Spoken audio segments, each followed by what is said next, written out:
And you write about that in connection to Canada's approach to harm reduction and how criminals have been able to take over in a lot of aspects as a result of those policies as well, because of this super lax approach to drug use, public drug use, and allowing open drug use in shelters and SROs and things like that. Yeah. That one's sort of interesting. I'm sure your listeners are probably, familiar with the gender identity issue. I imagine it comes up quite a lot on the podcast. But there, the trope has often been said that you had sort of an infrastructure in Canada and the United States pushing for gay marriage. We're going to get gay marriage, and then suddenly you've done everything. You've achieved legal equality for gay men and women. So you have this whole infrastructure that, by all rights should have just been dismantled. Just declare victory. Okay, well, we'll see at the Pride. We're going to get all real jobs now. But instead, it all got poured into the trans issue. And often public acceptance of the trans issue was driven by that. You felt bad because of the way Canadian and American society, treated gay men and women. It was not too long ago in Canada that you would get fired. Right after the 1980s, you would get fired if they found out you were lesbian or gay in the military or in the civil service, that you were seen as an espionage risk. So people felt bad about that. So thus, when the trans issue comes along, there's no defenses against it. Just, do whatever you want. Gender ID sounds fantastic. Somewhat similar with harm reduction, because you had a sort of cohort of people who had sort of been at the front lines of figuring out viable treatments for HIV. So sort of the drug cocktail for HIV was sort of pioneered in part in Vancouver, came from other places, but you had sort of a cohort of Canadian researchers who were at the leading edge of taking AIDS from something that was going to kill you very quickly into a manageable condition. Many of those same researchers, after that happened, they poured all their attention into harm reduction and very much leaned into the idea of the way we sort of fix drug addiction is, a very hard line on harm reduction. The idea that you don't disincentivize the drug use, you just make it less dangerous to do the drugs. And as a result of that, if people have a welcoming clinical environment to enter in which their drug use will be facilitated, eventually they will just voluntarily decide to leave the drugs. So this was pushed very hard in Canada. Insight was sort of the first example of a safe injection site, first place in North America, one of the first places in the world. And you opened Insight, and then you had this crazy amount of research and data. So this was for years and years and years. Anytime you said, is it really a good idea to have a clinic in which, drug addicts come in and they're just sort of, facilitated to do the drugs? Aren't there sort of negative aspects from that? And you just be, there's all these, you're against science, you're against the data. We have all this research from Insight. Shut up. Drug injection sites, they make neighborhoods safer. They reduce levels of deaths. And there was a period of time, all sides of the political spectrum, there was just sort of this mantra of, safe consumption reduces overdose deaths. It's great for neighborhoods, blah, blah, blah, blah. If you actually look at and I do in the book, I look at the original studies that sort of underlie this. These are really crappy studies. They're like, several months, really loose data sets. They claim that it brings down overdose deaths. They're looking at overdose deaths within the immediate vicinity of Insight, and you're not looking at sort of long-term consequences, what effect it's having on overall rates of drug use, et cetera. They're very limited data sets.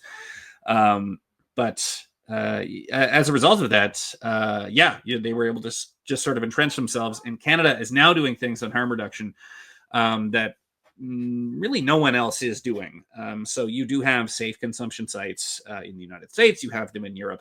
But just Canada leaning into, the most extreme examples would be British Columbia, decriminalizing personal use possessions of drugs. To the point of, we had a court case here, I think it was BC Superior Court, in which they decriminalized drugs, and disorder immediately, was quite noticeable in many downtown cores. And you had the BC NDP government, who had defended decriminalization, saying, okay, we're going to dial it back a little bit. Here's the deal. if someone is shooting up or smoking meth in a playground or a splash pad, we will tell the police to pretty please ask them to go somewhere else. They won't be able to arrest them or anything. They'll just ask them, can you do the drugs publicly over there and maybe not directly in front of the children? And there was a BC Superior Court decision, sponsored by the harm reduction nurses, saying, no, that's a violation of their Charter 7 rights to security of the person. If you ask them to do that, and that'll cause them to die, and then, overdose deaths will go up. So it devolved into something that is now familiar across many aspects of science of late, just single factor analysis. You just sort of look at, overdose rates in a very, slim cohort, and you're not looking at the bigger picture. I mean, so the Canada of 10 years ago had very little investment in harm reduction. We had, a handful of safe consumption sites. I think, you could get there was needle exchanges run in some major Canadian cities. I mean, fast forward to now, there are multiple safe consumption sites in basically every mid-sized Canadian community. There's free naloxone distributed quite liberally from government agencies.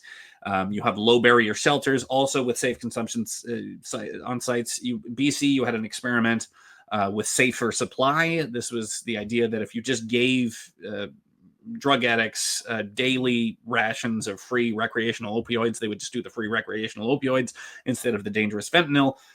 Generally, what happened instead is you just took the government opioids and then flipped those for money and then just used that to buy more of the hard drugs. And now we've got this avalanche of the free recreational opioids are super cheap and on the black market. And, you've got more high schoolers being hooked to it. So,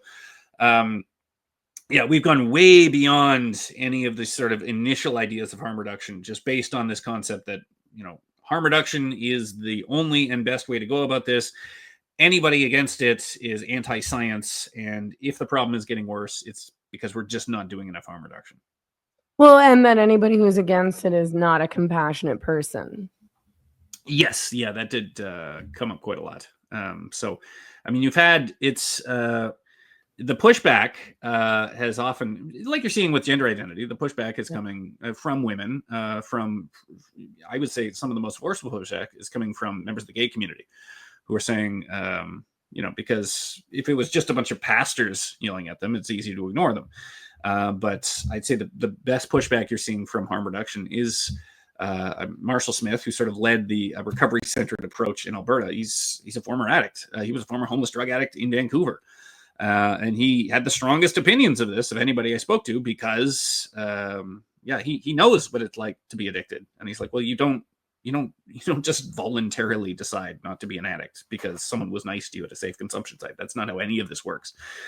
You have to have the compassion is a system that gets people off the drugs. Because the problem is the best case scenario of harm reduction is it's just palliative care. You're just you have a whole cohort of addicts you were supporting. You can put them in a low burial shelter. You can have an ambulance idling outside that's ready to hit them with naloxone if they overdose. But eventually one of those fail-safes is not going to be there and they will die. And that's why, second only to Scotland, that's part of why we have the largest rate of fatal overdoses on Earth.